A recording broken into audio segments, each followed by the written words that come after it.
Buenos días, estimados estudiantes, ¿cómo me escuchan?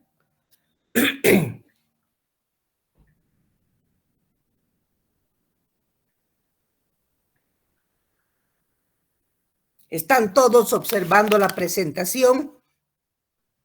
Sí, doctora. Bien. En la clase anterior habíamos quedado hablando sobre unas bacterias del género Streptococcus. Seguimos con los cocos. Primero vamos a terminar de hablar de todos los cocos. Primeramente de los gram positivos, para luego hablar de los gram negativos, de las excepciones, porque hay cocos que son gram negativos también. El día de hoy nos toca hablar acerca del otro coco que rivaliza con Streptococcus pneumoniae. Sí se conoce como Streptococcus pyogenes. ¿Quién es Streptococcus pyogenes? ¿Qué tipo de bacteria es? Como su nombre indica, es un coco gram positivo que se dispone en cadenas cortas, que fue descrito por primera vez por un microbiólogo conocido con el nombre de Billroth en el año 1874, gracias a una enfermedad conocida con el nombre de erisipela. Posteriormente, Pasteur en el año 1879 observó la misma formación, el mismo crecimiento, el mismo desarrollo de estos Streptococcus pyogenes en una sepsis puerperal. Y Rebecca Lansfield, en el año 1933, otra investigadora, ya en la era de los 1900, por primera vez ella realizó una clasificación de todos los estreptococos, serológicamente, y los tipificó con las letras del abecedario, desde las primeras letras, desde la A hasta la H, y desde la K hasta la B. Y como el apellido de esta señora era Lansfield, hoy en día esta clasificación que sigue vigente desde el 1933 se conoce como la clasificación de Lansfield acerca de los estreptococos piógenes. Pero ¿qué importancia tiene esta bacteria? Esta bacteria tiene una importancia clínica muy grande, ya que Streptococcus pyogenes se encuentra involucrado en todos los casos en que tenemos dolor de garganta, faringitis aguda o garganta estreptocócica, como se llama. Es justamente causada por este tipo de bacteria. También puede producir problemas en el oído medio. Entonces, cursa con otitis media. También puede producir amigdalitis, conocida también con el nombre de tonsilitis. Recuerdan que en la parte práctica hemos aprendido a tomar muestras para justamente la amigdalitis, ¿no es cierto? Y buscar a esta bacteria en la secreción faríngea. Justamente hemos aprendido para la amigdalitis a tomar las muestras como debe ser, ¿no es cierto? Con provistas de un hisopo, hemos hecho el hisopado faríngeo, como utilizando también bajalenguas en la práctica, ¿no es cierto? Esto es justamente para esta bacteria. Además de la tonsilitis o amigdalitis, como se conoce a la amigdalitis, existen otras patologías, como el impétigo, que es una afección que les viene a los niños, sobre todo a los recién nacidos, la escarlatina, hay síndromes postinfecciosos, existen algunos otros procesos como las fiebres reumáticas, las cardiopatías reumáticas y las afecciones de los riñones conocidas como glomerulonefritis por Streptococcus pyogenes. ¿Qué tipos de muestras hemos necesitado o se necesitarán para aislar a esta bacteria, a este microorganismo, a estos cocos? El hisopado faríngeo, orofaríngeo, el exudado faríngeo, también no son las únicas muestras en las que debemos buscar. Podemos buscar si son tantos los procesos infecciosos que causan o que ocasionan, podemos buscar en hemocultivos, podemos buscar en el oído medio, podemos buscar en la piel, en las heridas, podemos buscar en la orina también a Streptococcus pyogenes. Bien, entonces vean que es muy, muy importante a este microorganismo. Volviendo a repetir las características generales del microorganismo, decimos que son cocos gram positivos con forma esférica o ovoide, que generalmente pueden medir entre 0,5 a 1 milimicra. Son anaerobios facultativos, poseen un metabolismo fermentativo homoláctico, sin producción de gas.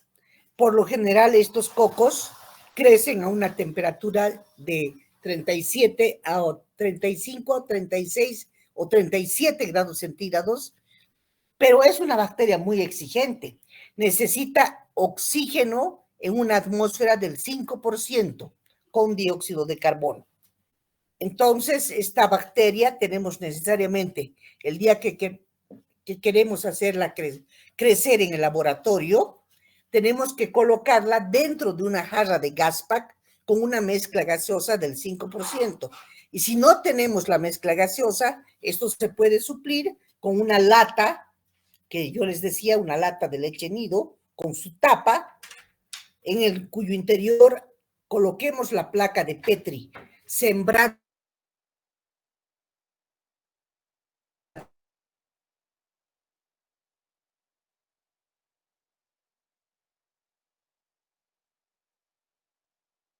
la plaquita de Petri con una velita encendida para que consuma el oxígeno del interior y produzca un 5% de dióxido de carbono. Esa es otra manera de cultivar al Streptococcus pyogenes porque es una bacteria muy exigente. Necesita todas estas condiciones para crecer. Acá tenemos un dibujo de lo que en realidad es el Streptococcus pyogenes. Observen ustedes, estas son sus características morfológicas y estructurales. Así es como se observa en cadenitas cortas al Streptococcus pyogenes. ¿Qué sustancias presenta como antígenos? Si es que produce tantas infecciones, es justamente en virtud a que tiene todos estos, a que presenta, por ejemplo, como estructura antigénica al polisacárido de tipo C. Y este polisacárido de tipo C es un polímero ramificado de L-ramnosa y de N-acetil de glucosamina, de 2 azúcares. Es un polímero que forma el polisacárido C. También presenta el péptido glicano como en la superficie de sus membranas. El péptido glicano al interior es el que puede inducir fiebre y puede producir la lisis de los hematíes, el péptido glicano. El ácido hialurónico le va a conceder carencia de inmunogenicidad. O sea, quiere decir que algunas cepas que tienen mucho ácido hialurónico no van a ser inmunógenas, no se van a comportar como antígenos. Eso quiere decir que el ácido hialurónico no tiene inmunogenicidad, pero sí tienen inmunogenicidad el polisacárido de tipo C y el peptidoglicano. También tenemos como estructuras antigénicas a las proteínas M. Las proteínas M son las que resisten a la fagocitosis y a la muerte intracelular de este coco. También tenemos el factor de opacidad sérica, conocido como SOF, donde se pueden observar alfa-lipoproteinasas. Ese es el factor de opacidad sérica y, entre otros, también tiene antígenos de tipo T, que son termoestables, y antígenos de tipo R, ácidos estables o termoestables, que por lo general se asocian a la proteína M.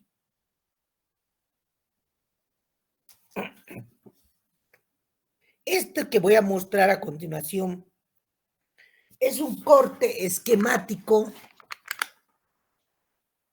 del microorganismo. Aquí vamos a observar justamente cómo están ancladas en la pared celular del mismo todas estas estructuras antigénicas. Observen ustedes. Miren, si hacemos un corte del coco, vamos a ver que la membrana celular está rodeada, que está compuesta por el muramil peptidoglicano y ya tiene ancladas a los polisacáridos del grupo a los antígenos, a la proteína M, a la proteína T, a la R de la streptolicina, y además posee también en otra parte, en la cápsula, ácido hialurónico. Este no se comporta como antígeno.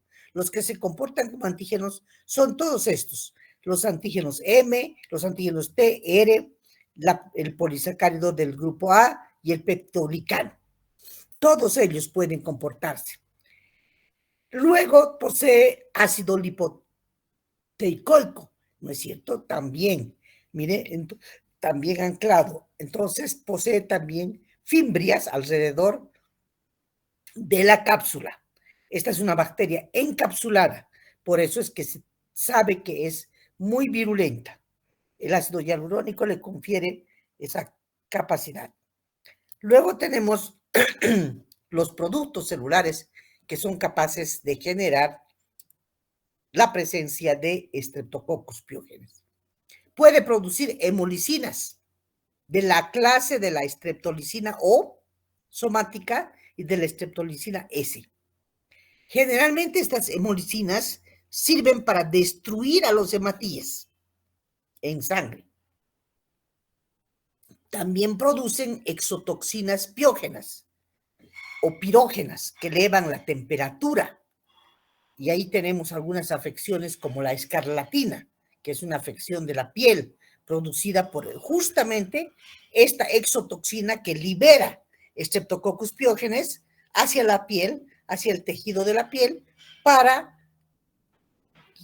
produce mucho escozor, la escarlatina, y produce muchas heridas. Luego les voy a mostrar algunas imágenes de estas enfermedades. Vamos a ver también que posee como otro producto celular la hialuronidasa, que es capaz de despolimerizar al tejido conectivo. La streptokinasa, que es la denominada también fibrinolicina. La streptodornasa, que es la desoxirribonucleasa streptocócica. Todos son productos del Streptococcus pyogenes. Ahora, el agente Streptococcus pyogenes, entonces, ya sabemos también que había sido el agente más importante en la faringoamigdalitis bacteriana aguda. Y también es una bacteria que se puede contagiar de persona a persona o transmitir de persona a persona a través de las gotículas de saliva cuando uno está hablando, a veces con antifludes, o inclusive a través del beso, etcétera, etcétera. Por eso es que es tan importante en la época del invierno tener siempre el barbijo, porque todas estas bacterias también, cuando uno está resfriado, tienen su puerta, su vía de entrada en las vías respiratorias superiores y nos podemos afectar o contagiar de las microgotas de saliva. Por eso es que es importante utilizar el barbijo también para combatir a Streptococcus pyogenes. ¿Qué población en el mundo, por lo general, es la que más afectada por Streptococcus pyogenes? Un 5% de la población en el mundo es afectada por Streptococcus pyogenes. Es un porcentaje mayor todavía cuando ya los niños ya no son tan niños y sino van a la juventud.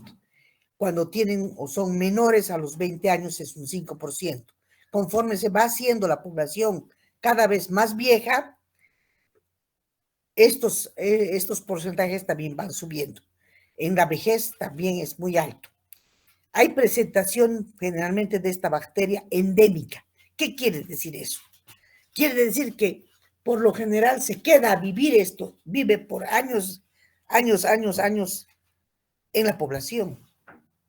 Pero en las épocas invernales, cuando el frío es más crudo y es más propensa a la estación climática, aparecen los brotes epidémicos. O sea, quiere decir que aparecen como epidemia.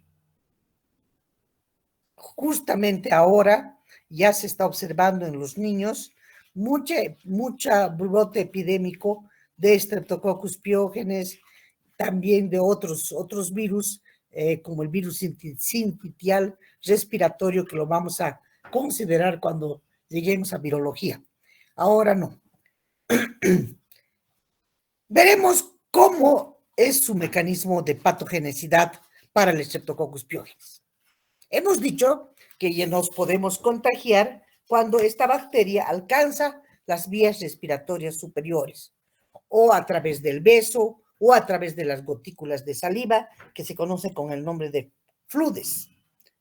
Nos contagiamos de otras personas y inmediatamente estos streptococcus se adhieren a las células de la mucosa oral, de la boca, y producen allá el ácido lipoteicoico con todo esto.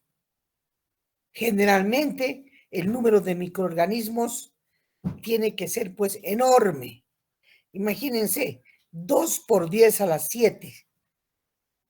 ¿Cuánto es 2 por 10 a la 7? 20 millones de bacterias pueden presentarse que son capaces de poder ir a contagiar.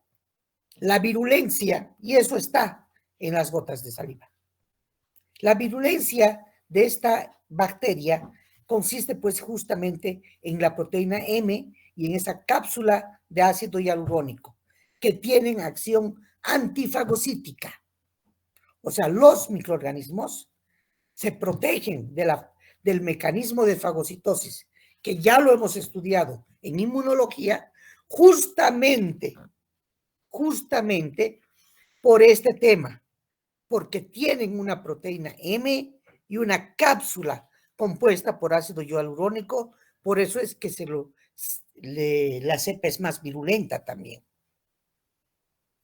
Entonces, produce todo esto, Streptococcus pyogenes en la mucosa oral de la boca, y la infección se puede autolimitar cuando la bacteria se queda en las amígdalas y en la faringe.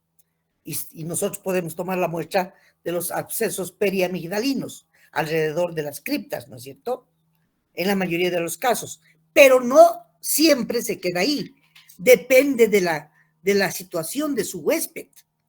Si el huésped es una persona desnutrida, que tiene sus defensas bajas, puede evolucionar a abscesos, puede evolucionar a sinusitis, puede ir a complicarse, afectar el oído con otitis media y producir en el oído una otitis media. ¿Por qué? ¿Por qué puede pasar de la faringe? Porque él tiene más de 20 productos extracelulares entre toxinas, enzimas, a las cuales ya hemos nombrado, ¿no es cierto? Las más importantes. Entonces, una vez que ha atravesado todos estos y ha producido este tipo de patologías, se puede inclusive llegar a difundir a través de la vía linfática y de la vía sanguínea. Y puede llegar a contaminar la sangre, donde va a llegar a producir septicemia. Entonces el paciente va a tener mucha fiebre y por la sangre o a través de la sangre puede ir a otras localizaciones a afectar otros órganos que se encuentran más distantes, como por ejemplo los riñones. Y allí va a producir una glomerulonefritis. O puede ir a afectar el corazón, porque la sangre hace todo este circuito, ¿no es cierto? Entonces, allá en estas localizaciones a distancia, en otros órganos, también puede presentarse Streptococcus pyogenes. Y esas son manifestaciones tardías, también de hipersensibilidad.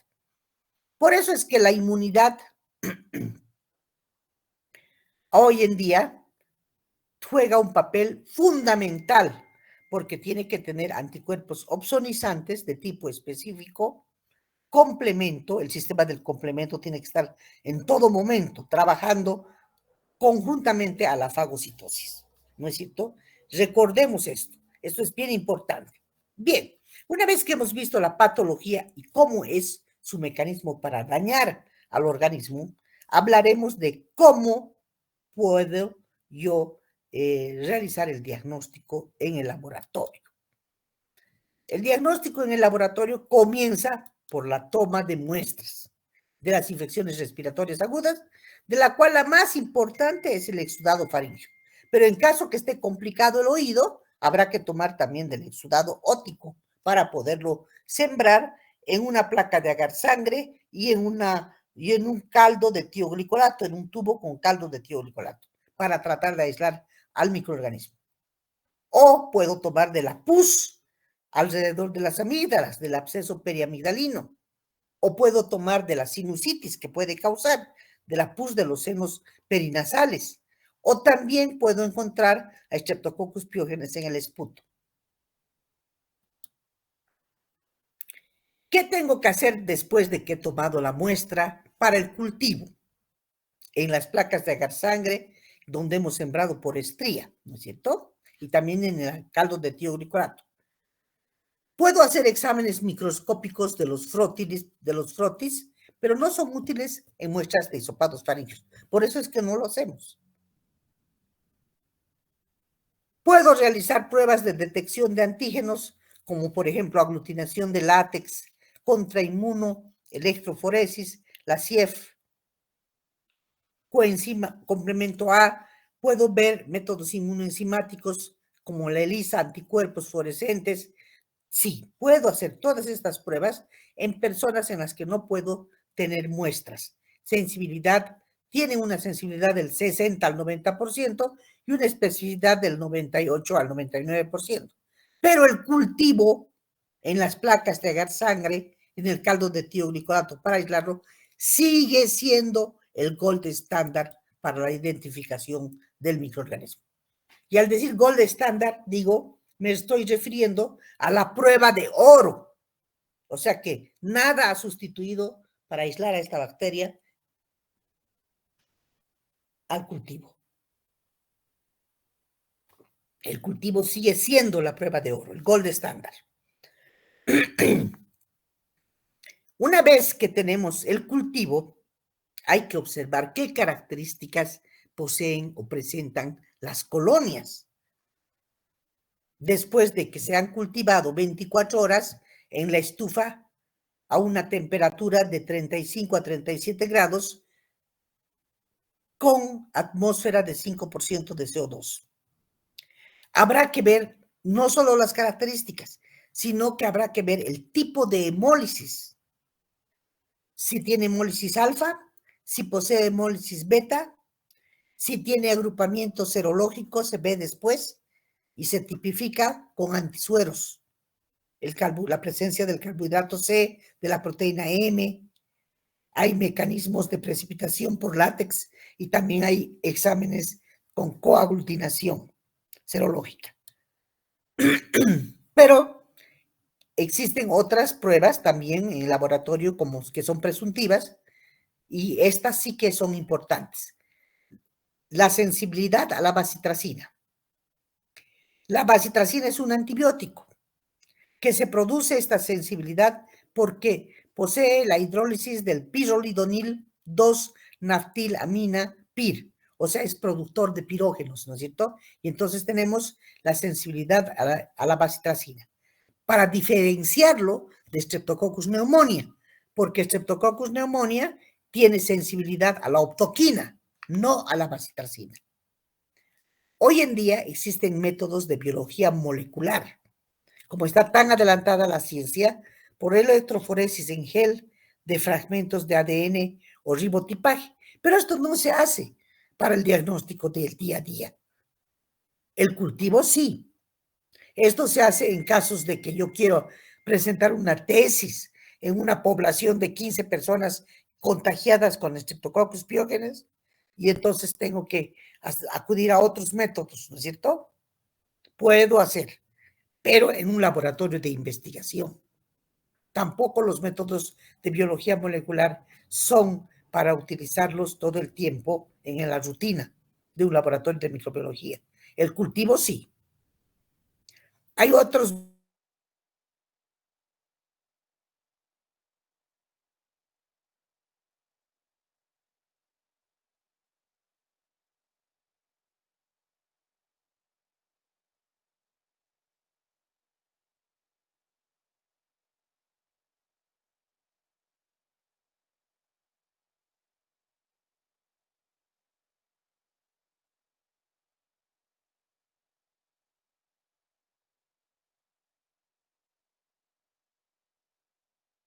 mismo, el que está responsable de la faringoamigdalitis, porque pueden haber otros también, va a crecer en el otro también. Por eso es que se siembra en paralelo. Ahora bien, una vez que tengo las colonias que han crecido en la atmósfera del dióxido de carbono, del 5%, voy a realizar una tinción de Gram. En primer lugar, ¿para qué? Para comprobar que se trate de los cocos Gram positivos, teñidos de color violeta oscuro,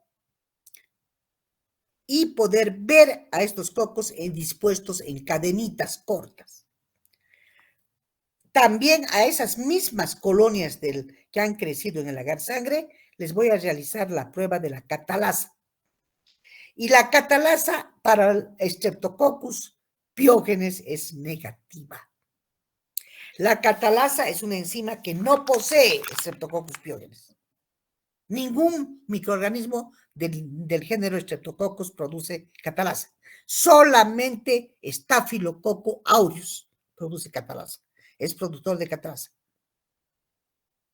Los estreptococos son catalasa negativos. Una vez que también he hecho la prueba de la catalasa y me ha dado negativa, ya sé que estoy frente a un Streptococcus y tengo el Gram, entonces puedo hacer la prueba de la bacitracina, que viene hoy en día para el comercio en disquitos. Son discos embebidos con el antibiótico que de la bacitracina en papel Whatman. Son disquitos de papel Whatman, que es un papel como el papel de filtro, más o menos, en el que se puede embeber la cantidad de la bacitracina para realizar la prueba. O también puedo hacer con otro antibiótico la prueba del cotrimoxazol y dar el resultado o el reporte de los resultados. La bacitracina es positiva, el cotrimoxazol también. Vamos a ver entonces qué hemos sembrado, ¿no es cierto? Hemos hecho esta descarga primera, después hemos sembrado con lanza de platina en el cultivo, el momento de la toma de muestras. Hemos hecho estrías adicionales, después para que puedan crecer los microorganismos en colonias aisladas. Aquí está el cultivo. Una vez que ya han pasado las 24 horas en las que ha crecido el cultivo, podemos observar las colonias que más o menos tienen o miden entre 0,5 milimicras de diámetro estas colonias. Estas colonias de estas medidas, por lo general, son colonias hemolíticas. ¿Qué quiere decir eso? Que destruyen a los hematíes que se encuentran en el agar sangre que hemos utilizado como medio de cultivo. El agar sangre. Y si ustedes observan alrededor de las colonias, en la imagen que les estoy mostrando, se observa colonias que son translúcidas o transparentes, con superficie lisa o mate, y alrededor un gran halo blanco, ¿no es cierto?, de beta-hemólisis alrededor de la colonia. Este halo alrededor de las colonias representa la beta-hemólisis. destrucción total de los hematíes. Piógenes tiene beta-hemólisis, es productor de beta-hemolicinas. En cambio, Streptococcus pneumoniae era destructor parcial de los hematíes y presentaba, hemos visto, hemólisis alfa, ¿no es cierto? Alfa hemólisis. Acá vemos la hemólisis. Miren, esta es una hemólisis beta y esta es una hemólisis alfa. Esta es beta. Esta es alfa y esta es beta. Perdón. ¿Por qué? Porque en la alfa se observa como alrededor de la colonia un color verdoso y la hemólisis beta es destrucción total. Desaparecen los hematíes del agar sangre. En la tinción de Gram vamos a observar esto.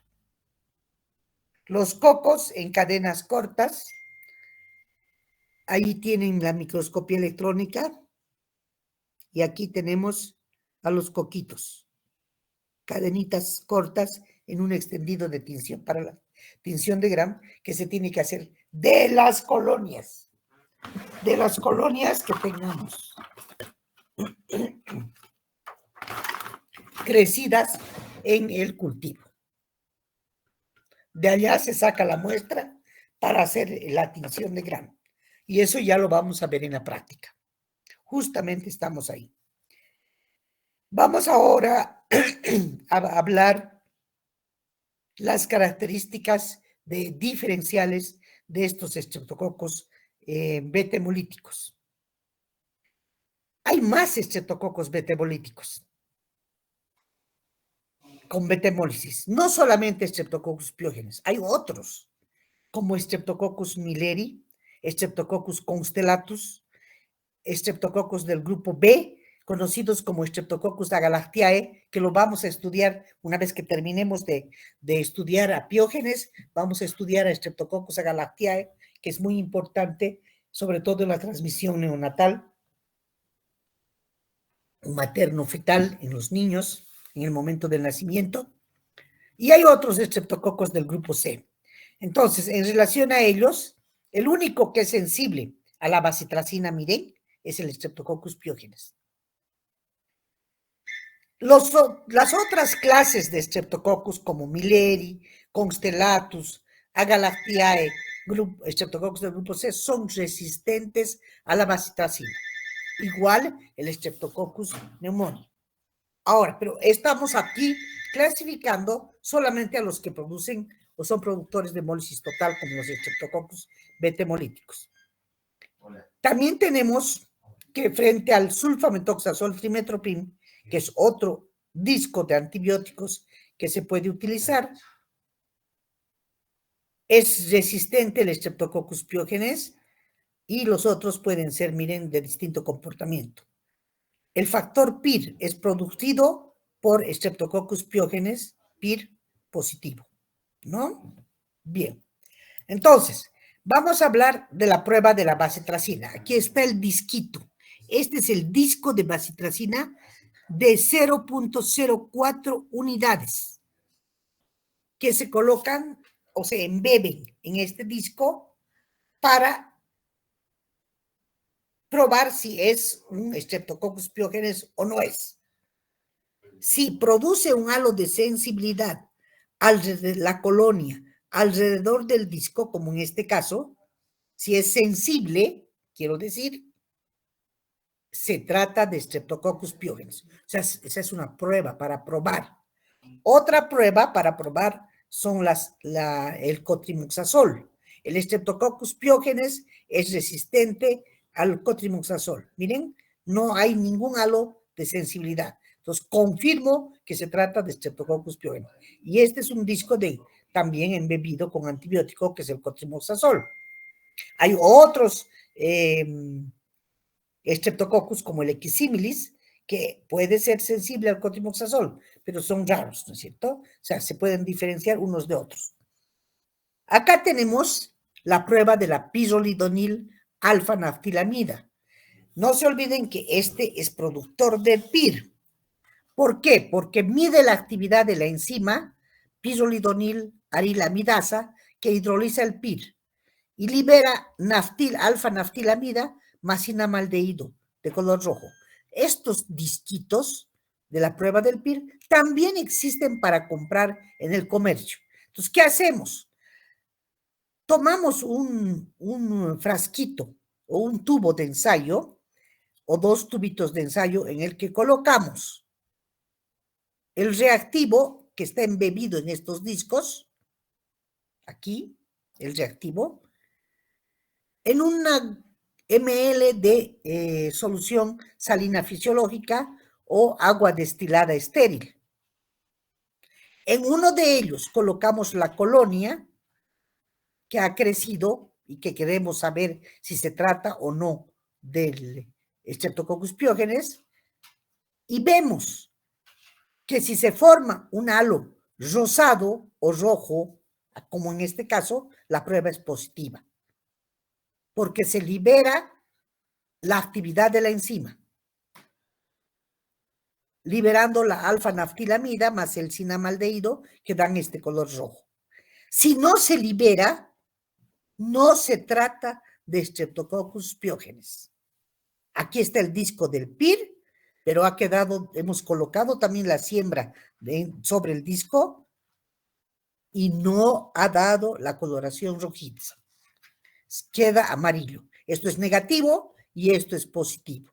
Lo mismo aquí. Se puede hacer sobre un portaobjetos, no en un tubo. En un tubo y en un portaobjetos. En el portaobjetos también se coloca el disco sobre el portaobjetos estéril.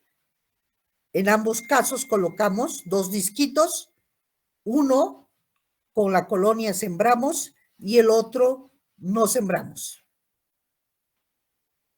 O cuando queremos diferenciar de otra colonia que se encuentre en el mismo cultivo. A veces pueden crecer 2 o más gérmenes. Este que no ha marcado nada es el negativo y este que ha marcado es el Streptococcus pyogenes. Entonces, el Streptococcus pyogenes es productor de PIR. ¿Qué es el PIR? Es la L-pirrolidonil alfa-naftilamida. Y podemos medirla de esa manera. Hoy en día existen, ya que esta es una bacteria tan común, existen pruebas. Y como es bien exigente, listas en cartillas con medios de cultivo incluidos, que se colocan como pruebas rápidas y que registran alrededor de 33 o 32 sistemas enzimáticos para probar esto. Miren, y se pueden hacer como en estas tabletitas. Acá tenemos todas las pruebas, catalasa, coagulasa, beta-hemólisis, no beta-hemólisis, todo está aquí. Una vez que tenemos las colonias que han crecido, o sembramos directamente aquí la muestra y tenemos las reacciones bioquímicas en este sistema de identificación rápido.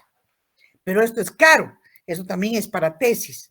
Ahora hay otros sistemas pequeñitos con tubitos, también para sistemas de identificación rápida para Streptococcus pyogenes, donde están la bilisesculina, la rafinosa, los azúcares, la galactosa, todos estos, que son otras pruebas complementarias para este microorganismo.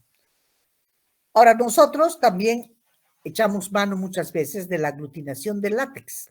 Esta es una aglutinación positiva y esta es una aglutinación negativa para Streptococcus pyogenes. Y acá tenemos también otras pruebas también igual. La OIA. También hay otras pruebas, además de la OIA, que es una coaglutinación, la precipitación capilar, el enzimo inmunoensayo, el inmunoensayo de fase sólida, de liposomas o con sondas de DNA. Todas estas se pueden hacer, pero ¿para qué? Para investigación. Nosotros, para un cultivo de rutina, para identificar si tenemos a la bacteria, simplemente siembra en agar sangre de la secreción faríngea que hemos aprendido a tomar Y una vez que ha crecido las colonias, podemos hacer el Gram, podemos hacer la tinción de Gram, podemos observar si tiene o no tiene doble hemólisis, o si es productor de hemólisis beta o de hemólisis alfa, y todo lo que hemos visto el día de hoy. Además de la catalasa, también podemos hacer, ¿no es cierto?, la bacitracina, y para nosotros la bacitracina ya es confirmatoria de Streptococcus pneumoniae. Y ahí dejamos el ensayo y hacemos un antibiograma para saber a qué antibióticos es sensible la bacteria. Y terminamos y damos el resultado al médico. Ahora, ¿qué enfermedades produce esta bacteria, este microorganismo? Puede producir faringoamigdalitis aguda, generalmente en niños escolares, donde hay la faringe se ve bien enrojecida, con pus, petequias en el paladar, las amígdalas se ven enormes, grandes, a veces con exudado, a veces sin, las papilas linguales inflamadas, y hay que diferenciar esto rápidamente y hay que identificar a la bacteria. El tratamiento siempre es en base a la penicilina G benzatínica de 600,000 unidades a 1.200.000 unidades cada 12 horas durante 10 días para una faringoamigdalitis aguda. En las personas que tienen alergia a la penicilina, se puede dar eritromicina o claritromicina. Otros pueden también, hoy en día les dan cefalosporinas, como la cefuroxima, la cefodoxima. Acá tenemos lo que hemos aprendido, ¿no es cierto? Aquí ven ustedes, estas son las amígdalas, esta es la úvula y estas las amígdalas. Nosotros tenemos que sacar la muestra de estos lugares. Esta es lo que llamamos la faringoamigdalitis aguda. Así es como se observa, lleno de pus. En la faringoamigdalitis aguda, esta se puede complicar. Cuando no se da antibiótico, puede pasar a adenitis cervical, a formarse abscesos periamigdolinos, abscesos retrofaringios, omas, sinusitis, fiebre reumática, que son generalmente, se producen en los resfríos mal curados cuando estaba presente esta bacteria. Si no se ha curado bien, puede venir al paciente una fiebre reumática, o se le puede producir una escarlatina, o puede aparecer el impétigo en los niños generalmente menores de 6 años. Esta es la patología del impétigo. Miren, acá en esta imagen, ven esto, puede ocurrir sobre la piel sana o como complicación de una sobreinfección, como heriditas, como erosiones, la piel se llega a romper por Streptococcus beta hemolítico. Y la contagiosidad de esto es alta, porque hay lesiones vesiculares con vesículas pequeñitas como con agüita que se llenan y lesiones costrosas, ¿no? El tratamiento también es en base a la penicilina. Eso se llama impétigo. Otra, erisipela. Esta ya es menos frecuente. También los causantes son el Streptococcus beta hemolíticos del grupo A y el Staphylococcus aureus también puede causar. Por eso no la vamos a prestar mucha atención. La escarlatina también está algo antigua ya esta enfermedad, porque generalmente ya no se presentan mucho. Hay otras bacterias que ahora están pululando. Pero la escarlatina también se presentaba en la lengua, donde formaba una placa blanquecina, también en la piel, en la placa del dorso, había hipertrofia de papilas, había rash urticariano en otras partes del cuerpo con la escarlatina, que son afecciones. Aquí tenemos muchas lesiones que son formadas aquí tenemos el impétigo, aquí la faringoamigdalitis aguda, aquí miren en las lesiones en la piel, que son frecuentes. Acá tenemos erisipela, estas manchas enrojecidas. Hay algunas personas que tienen la cara así, ¿no es cierto? Es justamente por Streptococcus pyogenes. A veces la escarlatina, así que son eruptivas. Bien, con eso habríamos terminado de ver el día de hoy a los Streptococcus piógenes. Y veríamos a los enterococos, que son tan importantes que podemos hablar de ellos enseguida. Hay otro género que nosotros tenemos obligación de estudiarlos y que se conocen con el nombre de, antes de hablar de los enterococos, quisiera hablar de los Streptococcus beta-hemolíticos, también conocidos como Streptococcus agalactiae. Pero vamos a ver ahora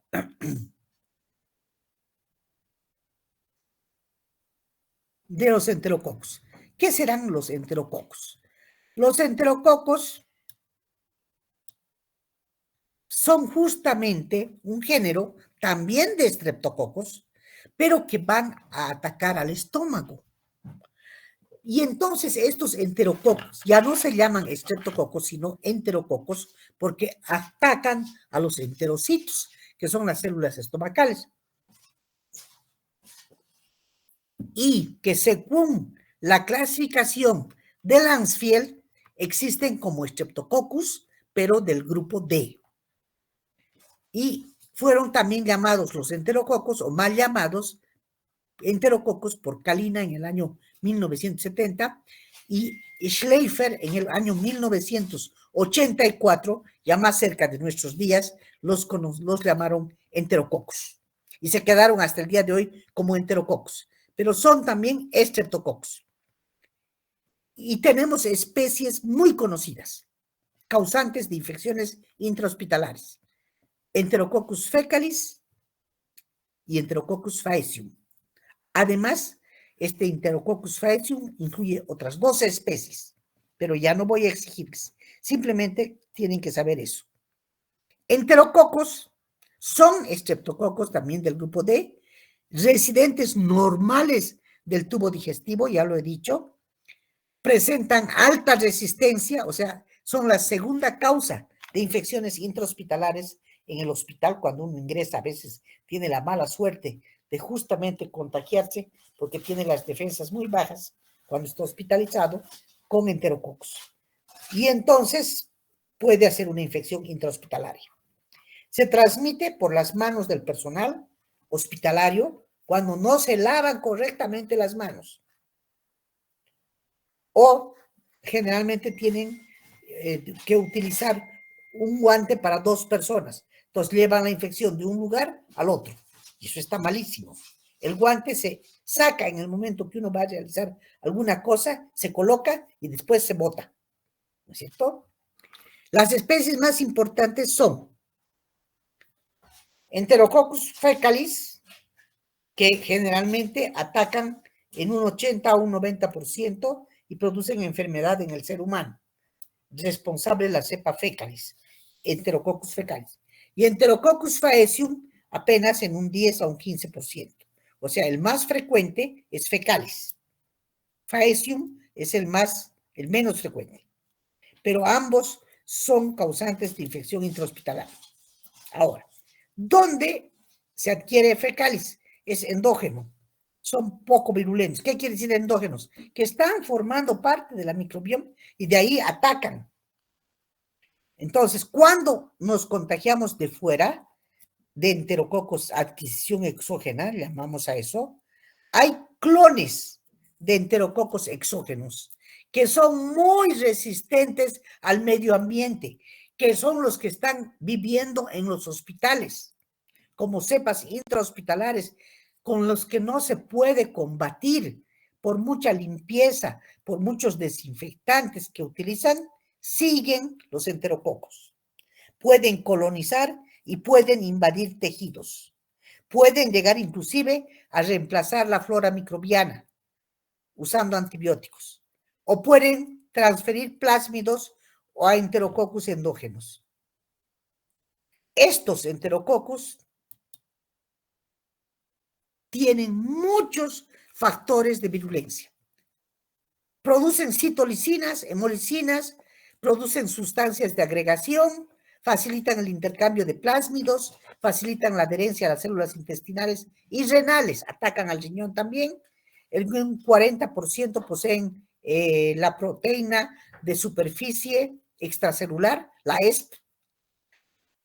También producen ácidos lipoteicoicos que constituyen el antígeno del grupo D, induce mucha virulencia y formación del factor de necrosis tumoral y de interferón. Hace que se produzcan estos, que son inmunológicos, ¿no es cierto? Entonces, hay un 50 a un 65% de enterococos productores de cocolicina. ¿Qué es la cocolicina? Es una metalopeptidasa extracelular que inactiva a la endotelia del péptido vasoactivo. ¿Cuál será la importancia de los clínica de los enterococos que nos puede producir en el organismo? Infecciones urinarias complicadas, con cistitis, con pielonefritis, con prostatitis en los hombres, con abscesos prostáticos en los hombres, o puede haber bacteremias, infección en la sangre, con endocarditis que llegue al corazón, infecciones intraabdominales y pelvianas, infección de herida operatoria, las HIJO. HIJO significa infección de herida operatoria. Puede producir en los neonatos, en los recién nacidos, sepsis neonatal. Entonces, vean que es muy importante también el estudiar a los enterococos. El diagnóstico es idéntico que para los otros, para el Streptococcus pyogenes, de la misma forma, se puede llegar, pero partiendo de otro tipo de muestras, ¿no es cierto? Aquí puedo tomar orina, puedo tomar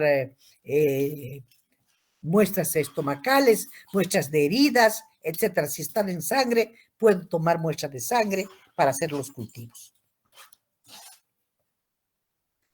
A este quería llegar. Hay otro tipo de Streptococcus que también es muy importante, sobre todo para nosotras las mujeres. Se llama Streptococcus agalactiae.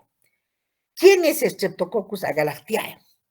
Streptococcus agalactiae es un estreptococo también beta hemolítico, pero del grupo B. ¿Qué quiere decir entonces? Que este Streptococcus agalactiae posee el antígeno del grupo B de Landsfield, de la Rebecca Landsfield que hizo, ¿se acuerdan? Y contiene un polímero de rhamnosa glucosamina que está fijo a la capa de peptidoglicano. Puede causar enfermedad neonatal y perinatal. Esa es la importancia. O sea, de un 10 a un 35% de mujeres que tienen en sus vaginas colonizadas con Streptococcus agalactiae o en el recto colonizado con esta bacteria, pueden producir infección vaginal que es asintomática para la mujer, pero al niño que atraviesa en el canal del parto, en el momento del nacimiento, lo puede contagiar. Esa es la importancia.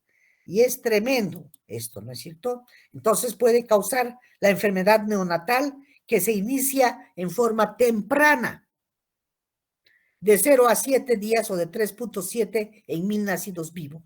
El inicio tardío, 0.5 en 1000 nacidos vivos o 1.8 en 1000 nacidos vivos. Clínicamente evidente entre el séptimo día de nacimiento y los 3 primeros meses. Esa es la enfermedad neonatal que produce Streptococcus agalactiae. Por eso es que las mujeres en el último trimestre del embarazo, cuando ya están cerca del parto, tienen que hacerse si tienen secreción, tienen que hacerse un cultivo para ver si no tienen Streptococcus pyogenes.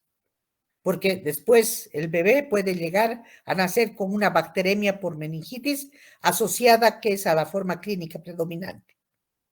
Y llegan a morir de estos niños. O sea, es muy peligrosa. Por eso en el 1980 ya se redujo la tasa de mortalidad al 15%.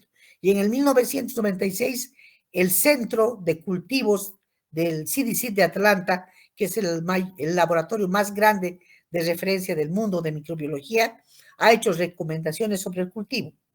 ¿Cómo vamos a cultivar a Streptococcus agalactiae?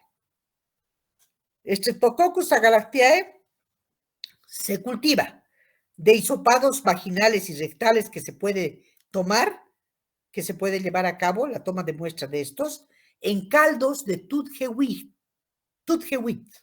así se llama el medio de cultivo, Tutgewit, con 10 mililitros de ácido nalidíxico, con 1.5, con 15 ml de colistina y 10 miligramos de extracto de levadura. O sea, es un caldo enriquecido. No es cualquier medio de cultivo. Caldo de Tutgewit. Primero hay que enriquecer a ese caldo con 10 ml de ácido nalidíxico, con 15 ml de colistina y 10 miligramos de extracto de levadura, y hay que incubar. Tomamos la muestra, colocamos dentro del caldo, como hemos hecho, y se incuba 18 a 24 horas. Subcultivar luego en agar sangre de carnero y llegar a hacer una identificación bioquímica. Luego hay que realizar la hidrólisis del hipurato, la prueba de Camp, la serología coenzimática y la aglutinación de látex. Cualquiera de esas pruebas para Streptococcus agalactiae, que también es muy importante, sumamente importante. Entonces hemos hablado de 4 microorganismos. Streptococcus pneumoniae, la anterior clase, Streptococcus pyogenes, Enterococcus fecalis o Streptococcus fecalis, Faecium, y ahora Streptococcus agalactiae. Bien. Con esto vamos a quedar aquí. Si tienen alguna duda, alguna pregunta,